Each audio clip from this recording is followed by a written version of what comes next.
Selamat malam. Ini jam 12.46.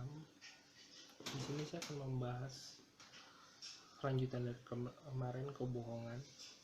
Tetapi fokusnya bukan hanya di buku-buku atau cerita-cerita Eropa, tapi membahasnya hampir ke semuanya. Tetapi saya fokuskan dari beberapa cerita dan buku-buku menurut saya memiliki benang merah dalam pembentukan karakter di Indonesia dan beberapa buku yang disukai di Indonesia. Hari ini saya akan memfokuskan dalam cerita Mahabharata. Kenapa?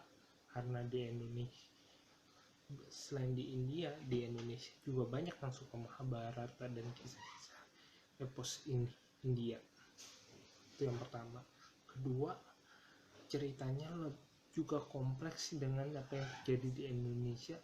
Jika kalau kita fokuskan bahwa di Jawa sendiri banyak versi dan cerita baik itu dalam bentuk wayang, dalam sisi buku-buku novel juga baru-baru ini juga banyak judulnya, maupun di pembentukan karakter di Indonesia tentang bagaimana kesatria bersikap. Mahabharata dan Ramayana memberikan porsi yang kuat di pembentukan karakter di Indonesia. Karakternya yang sebagai seorang kesatria atau bangsawan.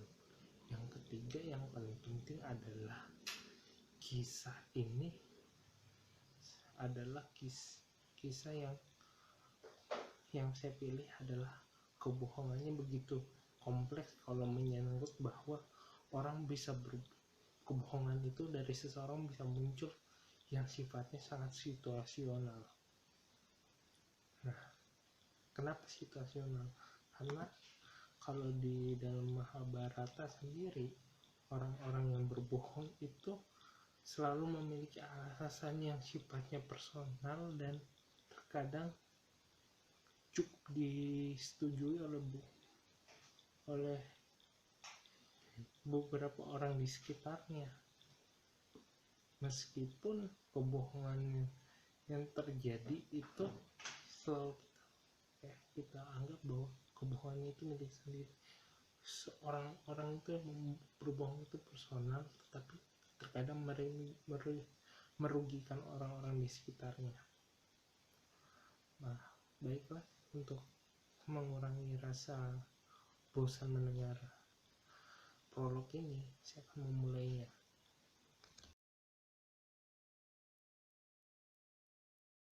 Cerita Mahabharata sendiri, Kunti itu digambarkan oleh perempuan. Setiap perempuan ya di dalam Mahabharata semuanya punya cerita yang kompleksnya sendiri. Jadi di satu sisi Kunti itu orang yang memiliki rahasia besar, tapi di sisi lain dia digambarkan oleh perempuan yang sangat menyayangi semua anaknya, bahkan anak tirinya sangat disayangi. Ya, kompleks. Dia punya rahasia karena dia memiliki anak di luar pernikahan, karena akibat dia mencoba mantra sakti yang diberikan Resi Warsa. Nah, mantra itu memiliki khasiat untuk mendapatkan keturunan dari dewa. Jadi dia punya mantra untuk memanggil dewa dan memberikan berkat anak. Nah, rahasia itu akibat karena dia ingin mencoba dan karena mengagumi sinar matahari, dia memanggil Dewa Surya dan memberi Dewa Surya itu sesuai hasil kekuatan mantra itu memberikan keturunan yang nanti bernama Karna. Nah, Karna ini akhirnya dibuang dengan cara dilarung memakai di tempat entah itu keranjang, entah itu perahu, dihanyutkan, dibawa hanyut di Sungai Gangga. Akhirnya juga ditemukan oleh seorang ini seorang kusir kereta dan diangkat anak. Nah, rahasia kelahiran Karna itu menjadi sebuah beban untuk Kunti sendiri, karena di kedepannya dia akhirnya bisa melihat Karna tetapi tidak bisa memeluknya. Di beberapa fragmen itu memang kalau di India itu ada beberapa versi sendiri. Di Mahabharata yang pertama yang Priyatra Chopra itu berapa tahun setelah kematian Mahabharata, sesuai dengan bukunya Raja Gopal juga, itu baru diketahui karena itu adalah saudaranya si Pandawa. Tetapi orang yang tahu sebelum kisah itu hanya beberapa orang, seperti Krishna, Kunti, Bhisma sebenarnya udah tahu, tetapi orang yang lain belum tahu. Nah, di kisah pembaruannya, karena rahasia Karna itu baru diketahui pada saat kematian, dekat-dekat kematiannya, pada saat dia sudah terluka cukup parah baru dikasih tahu. Dan itu memberikan kekesalan dan kemarahan dari sisi Pandawa karena sudah menyebabkan saudaranya meninggal. Kita tidak bisa melepaskan Kunti terhadap kebohongannya itu, karena kebohongannya itu adalah salah satu untuk melepaskan beban statusnya, beban dosanya terhadap melarungkan Karna. Tapi memang itu memiliki beban psikologis sendiri sebagai seorang ibu, tetapi dia harus melakukannya karena ada beban tradisi. Nah, beban tradisi ini yang menjadi terkesan pembenaran terhadap keputusan Kunti untuk terus berbohong selama hampir 50 tahun atau 30 tahun sebelum Kresna membocorkan bahwa ke Karna sendiri bahwa dia adalah anaknya si Kunti dan dia harusnya menjadi rajanya jika berpindah pihak antara ke Pandawa, walaupun fragmennya sendiri mengantarkan Karna sebagai orang yang memiliki posisinya sendiri dan sangat dihormati. Nah, situasi Kunti ini yang saya sebut sama kebohongannya sangat situasional. Situasi itu yang menyebabkan dia berbohong. Dan selanjutnya kita akan membahas seorang Karna.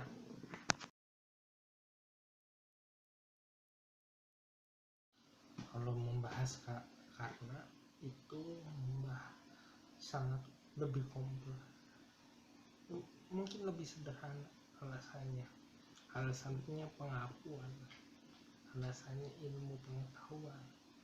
Hingga pada sekitar 1980-an alasan beberapa kisah Karna itu ditulis lagi oleh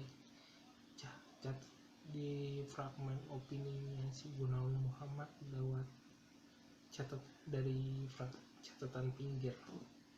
Ya, porsinya cukup besar karena adalah orang yang sangat cukup diidolakan oleh banyak bangsawan, terkhusus bangsawan Jawa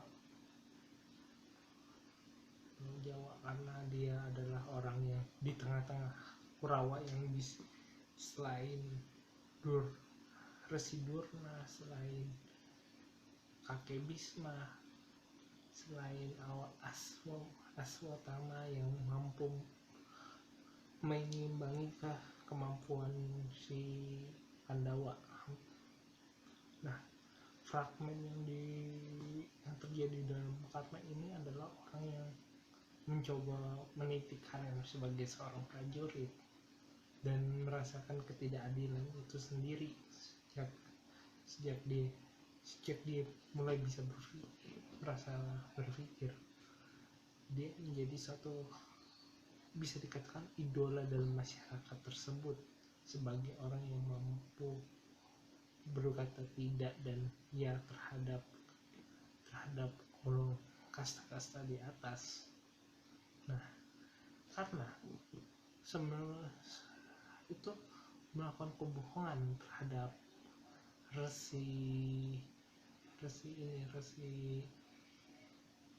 Parasurama atau Rama Bergawa. Padahal resi Parasurama adalah resi yang ngajarin Durna dan Bisma sendiri cara belajar memanah, pedang, gada, pokoknya semua ilmu kemampuan militer hampir diberikan oleh si Parasurama. Dan hal ini didukung dengan alasannya bahwa Parasurama hanya akan mengajar seorang yang dari kastanya Brahmana, dia tidak mau mengajar dari kasta lainnya, terutama si kasta Ksatria, meskipun pengecualian yang terjadi adalah bagaimana dia mengajari Bisma. Nah, alasan dia berbohong adalah alasannya untuk mendapatkan ilmu, walaupun kalau kita kutip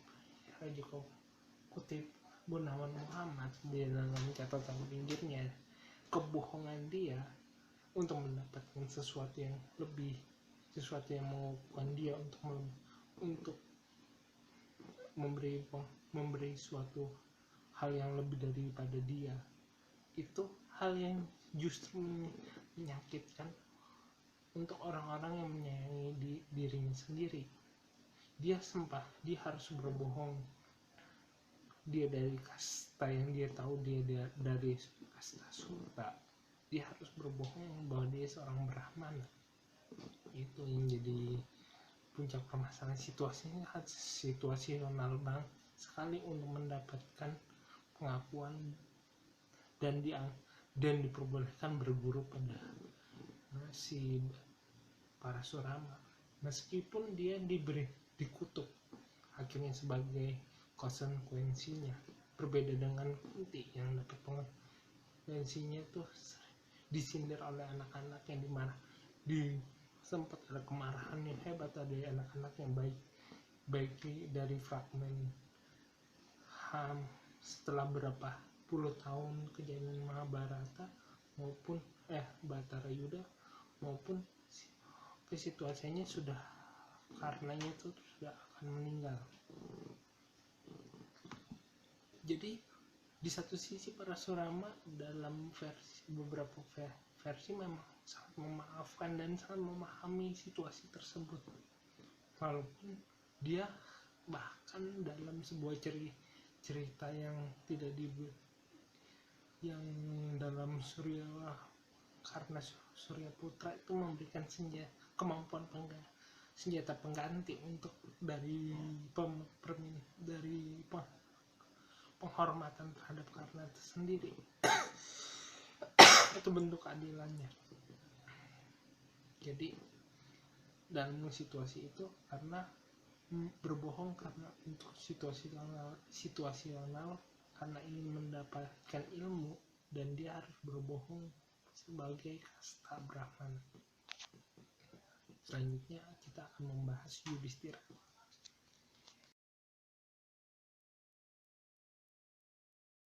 Berbeda dengan Kunti ataupun Karna yang cukup kompleks dan pribadinya, Yudhistira adalah tokoh terakhir yang saya masukkan. Dia alasannya sangat pribadi sekali dan cukup tertekan sendiri, karena berbohong bukanlah kebohongan, dan berbohong menipu dia bukan karakter dia adalah orang yang jujur, punya prinsip tentang integritas. Dia harus berbohong satu kali pada satu kesempatan, dan kesempatan itu untuk menang, karena dengan kematian kekalahan Dorna itu kan cukup memukul mental Kurawa sendiri. Yudhistira diminta untuk berbohong karena situasional adalah di mereka berperang dia harus membunuh Dorna, jadi dia harus melakukannya. Ya sangat situasional sekali itu. Permainannya detik, bisa dikatakan permainannya detik, momen saat momennya sangat pas sekali, hampir bisa diistilahkan hampir sama dengan fragmen pengingkaran atau penyangkalan Petrus terhadap Yesus Kristus, atau bagaimana Yudas berkhianat pada gurunya Yesus Kristus. Hampir seperti itu, sama-sama yang dihadapkan adalah antara murid dan gurunya. Dorna berharap Yudhistira jujur bahwa Aswatama belum meninggal seperti diberitakan Bima, karena dia merasa muridnya itu Bima tuh orang yang berbohong, suka berbual. Ya ada banyak kemungkinan Dorna tidak kurang mempercayainya. Ya sebenarnya juga gajahnya hampir bernama sama. Ada yang Raja Kovali menulisnya namanya sama, beberapa literatur lainnya mengatakan namanya berbeda. Jadi sebenarnya dikatakan benar dan salah pun hampir tipis, tapi tetap saja waktu itu adalah kebohongannya sangat situasional. Situasinya adalah untuk mengalahkan Dorna, salah satu orang yang mempunyai senjata dewa yang banyak,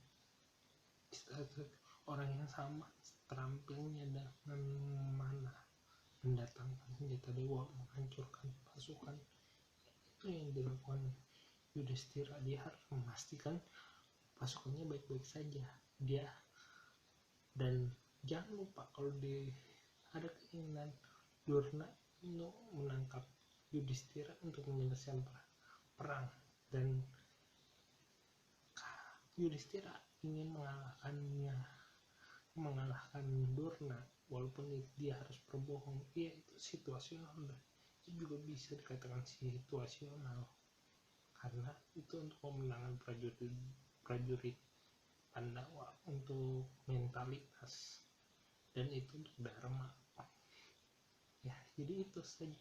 Itu adalah 3 kebohongan dalam tokoh-tokoh Mahabharata yang sangat situasional sekali. Untuk pesan terakhir, ya kebohongan selalu ada di sekitar kita, dan bagaimana kita mencermatinya. Sekian dari saya.